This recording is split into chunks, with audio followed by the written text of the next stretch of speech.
Hello and welcome friends, स्वागत है आप सभी का YouTube channel Masters in ethical hacking पे। तो दोस्तों, मैं आप लोगों से जानना चाहता हूँ, कहीं आप ऐसा तो नहीं सोचते कि मैं हमेशा HTTPS यानी सिक्योर वेबसाइट ही इस्तेमाल करता हूँ तो मुझे कोई भी दिक्कत नहीं है। या फिर कहीं आप सोचते हो कि मेरे ईमेल आईडी अकाउंट पासवर्ड्स को कोई लेकर क्या ही कर लेगा, मतलब ये सारी चीज़ें किसी को पता भी चल जाएँ तो मेरा कोई क्या बिगाड़ लेगा। अगर आप ऐसा सोचते हैं तो शायद ये वीडियो आपको बहुत मदद कर सकता है। या फिर इनकॉग्निटो मोड में जाके मैं कुछ भी करूं तो मेरे बारे में कोई कुछ भी पता नहीं लगा पाएगा। अगर आप इस तरह से सोच रखते हैं तो मैं चाहूँगा कि ये वीडियो आप ज़रूर देखें, कि ये वीडियो स्पेशली आप लोगों के लिए ही बनाया गया है and completely video educational purpose के लिए है। तो चलिए दोस्तों, शुरू करते हैं इस सेशन को, जिसमें हम बात करने वाले हैं सिक्योरिटी वर्सेस रियलिटी के बारे में, कि सच क्या है और कितना हम सिक्योर हैं। रियलिटीज़ यानी कि वास्तविकता जो है वो क्या है। इस फील्ड में जुड़े कुछ मिथ्स और फैक्ट्स के बारे में हम बात करेंगे। मिथ्स क्या है कि हमेशा अगर हम बात करें कि बहुत सारी साइबर सिक्योरिटी प्रोफेशनल्स की ज़रूरत है। अक्सर आप लोगों ने बहुत सारे वीडियोस में, न्यूज़ में ये बात ज़रूर सुनी होगी कि पूरी दुनिया में साइबर सिक्योरिटी प्रोफेशनल्स की बहुत बड़े लेवल पर ज़रूरत है। लेकिन दोस्तों, इसकी सच्चाई क्या है? देखिए, बात तो है कि बहुत बड़े लेवल पर साइबर एक्सपर्ट्स की ज़रूरत है, लेकिन आपको पता है वो क्या है? वो है स्पेशलाइज्ड एरियाज़ के अंदर। ठीक है, ओवरऑल मार्केट की अगर हम बात करें तो जो एंट्री लेवल हायरिंग होती है ना, बहुत सारे चैलेंजेस होते हैं। कुछ लोगों को लगता है कि वो फंडामेंटल्स यानी कि सर्टिफाइड एथिकल हैकिंग या इस तरह का कोई भी फंडामेंटल कोर्स कर लेते हैं, एथिकल हैकिंग छोटा मोटा यूट्यूब या ऑनलाइन से सीख लेते हैं, तो वो इस फील्ड में एंट्री कर सकते हैं और यहीं पे वो बहुत बड़ी मार खा जाते हैं, यानी कि यहीं पे वो बहुत बड़ी गलती कर देते हैं। 2025 की रिपोर्ट्स के अकॉर्डिंगली अगर हम बात करें तो एक्सपीरियंस्ड हायरिंग जो है वो बहुत डिफ़िकल्ट है। मतलब एक बिगनर लेवल पर अगर आप बात करेंगे तो भी बहुत चैलेंजिंग हो जाता है। और मतलब टोटल नंबर्स की भी बात करें, एक अलग फैक्ट है, लेकिन एक्सपीरियंस लोगों की जो इस इंडस्ट्री में डिमांड है ना, उसकी ज़रूरत है।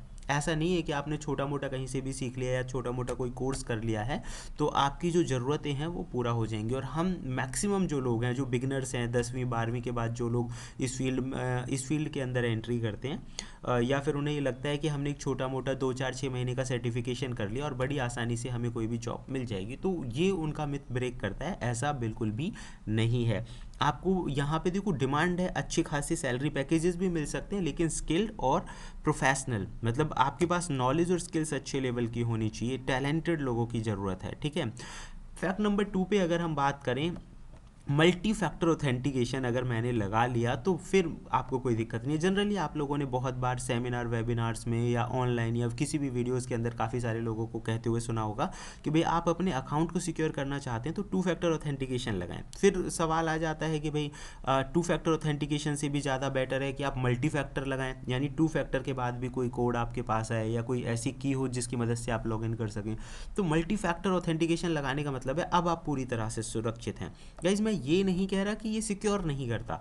मल्टी फैक्टर ऑथेंटिकेशन आपके अकाउंट्स को सिक्योर करता है, लेकिन फैक्ट क्या है? देखिए, मल्टी फैक्टर ऑथेंटिकेशन भी बाईपास किया जा सकता है। मतलब यहाँ एक बड़ा वल्नरेबिलिटी फ्लॉ कह सकते हैं आप, एक बहुत बड़ा फ्लॉ भी आप इसे कह सकते हैं। ठीक है, तो अगेन मैं इसी बात को क्लैरिफाई करना चाहूँगा कि मैं ये नहीं कह रहा हूँ कि सिक्योर नहीं है, लेकिन अगर आप ऐसा सोचते हैं कि 100% सिक्योर है तो ये आपकी गलती है ना। मल्टी फैक्टर ऑथेंटिकेशन जो है वो भी बाईपास हो सकता है। वल्नरेबिलिटीज़ हो गई, जैसे कि आप देखेंगे लास्ट टाइम यूबी की के अंदर क्रिप्टोग्राफिक वल्नरेबिलिटीज़ मिली थी जो क्लोनिंग को अलाउ करती हैं।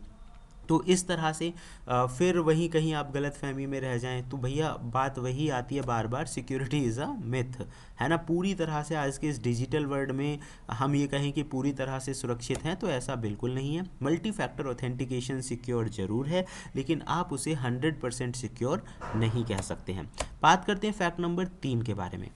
HTTP, जनरली हमने ये बात बहुत बार देखी या सुनी होगी कि भाई HTTPS की जो वेबसाइट होती है ना और उसके ऊपर HTTPS लिखा होता है तो इसका मतलब होता है सिक्योर है, आप उस वेबसाइट पे काम कर सकते हो। तो हम लोग क्या सोच जाते हैं कि किसी भी वेबसाइट में अगर हमने सिर्फ यहीं तक समझा है कि वो सिक्योर है तो हम क्या देखेंगे, ऊपर HTTPS नाम लिखा हुआ देख लिया तो हम लगेंगे भाई वेबसाइट सिक्योर है। लेकिन आप लोगों को जानकर हैरानी होगी, HTTPS जो है वो इनक्रिप्ट करता है डेटा को। ठीक है, लेकिन बहुत सारे जो क्रिमिनल्स हैं, साइबर क्रिमिनल्स हैं, वो क्या कर रहे हैं, अभी फिशिंग करने के लिए भी HTTPS साइट का इस्तेमाल कर रहे हैं, HTTPS वेबसाइट्स का इस्तेमाल कर रहे हैं। तो अब देखिए फिशिंग हो रही है, मलवेयर वगैरह वो लोग स्प्रेड कर रहे हैं, तो HTTPS सिक्योरिटी की गारंटी नहीं देता है, ठीक है। तो आप फेक सर्टिफिकेट्स वगैरह वो सारी चीज़ें बना लेते हैं। तो HTTPS के बाद भी आपको चेक करना होगा, क्योंकि देखो HTTPS आपको इतनी सिक्योरिटी देता है कि आपका जो कम्युनिकेशन है ना वो इनक्रिप्टेड वे में होगा, लेकिन सर्वर के पास जो डेटा जा रहा है वहाँ उसको कोई लेना देना नहीं है उस चीज़ से, ठीक है। मतलब आप कोई मैन इन द मिडिल करे या कुछ man in the middle attack करे या इस तरह का कोई भी वर्क करेगा तो उसे डेटा इनक्रिप्टेड फॉर्म में मिलेगा। अभी तो बहुत सारे लोग HTTPS और HTST का डिफरेंस भी नहीं जानते हैं। तो अगर आप जानना चाहते हैं इससे रिलेटेड कि भाई HTTPS है जो और HTST जो है उनमें क्या डिफरेंसेस हैं, तो उसका मैं एक प्रॉपर वीडियो बना सकता हूँ। आप लोग उससे समझ पाएंगे कि वास्तव में HTTPS कितना सिक्योर है और HTST जो सिक्योरिटी फेसबुक या फिर हम कहें गूगल जैसी कंपनियां इस्तेमाल करती हैं, that is really very important parts. तो गाइज सिर्फ यही देख लेना कि भाई वेबसाइट के ऊपर HTTPS लिखा हुआ है, तो अगर आप ऐसा ना करें, उसके बारे में प्रॉपरली समझें। और वेबसाइट के बारे में कैसे पता लगाते हैं इसके रिलेटेड मैंने काफ़ी सारी वीडियोज़ बनाई हैं, तो आप इस मिथ में ना रहें कि HTTPS पूरी तरह सिक्योर है। Next one is the myth है, बहुत सारे लोगों को जनरली कई बार सेमिनार्स वगैरह में भी हमने कहते हुए सुना है, या जनरली आप कई बार आपके आसपास फ्रेंड सर्कल है उनसे भी आप ये देखेंगे कि यार मेरे अकाउंट में कुछ नहीं है, मेरा तो छोटा मोटा अकाउंट है, या मेरे ईमेल वगैरह या अकाउंट किसी को पता भी चल गया तो मेरे से क्या ही ले लेगा, क्योंकि है ही नहीं। बट आपको जानकर हैरानी होगी कि देखो हैकर्स आपके अकाउंट में कुछ नहीं है, ये बात मान लेते हैं, आपके अकाउंट बिल्कुल ब्लैंक है, आप सेफ हो, आप सुरक्षित हो, आप अच्छी तरह से काम करते हो सिक्योर वे में, मतलब आप कुछ भी गलत नहीं कर रहे हैं।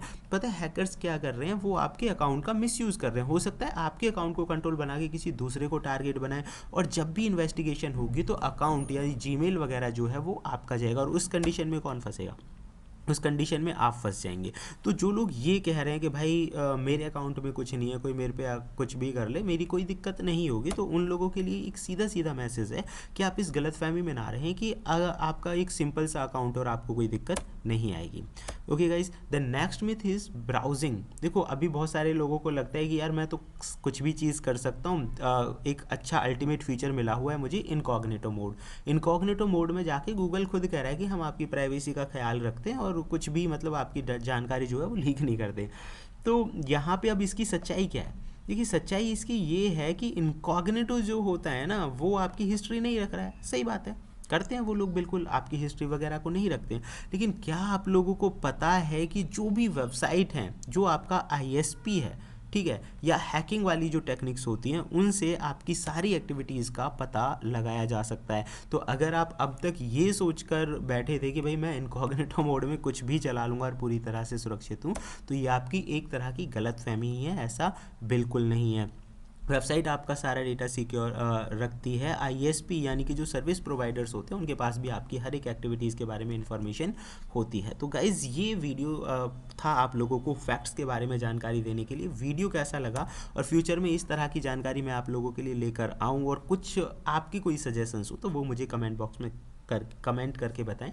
एंड देखते रहें YouTube channel Masters in ethical hacking. Thank you friends, good bye.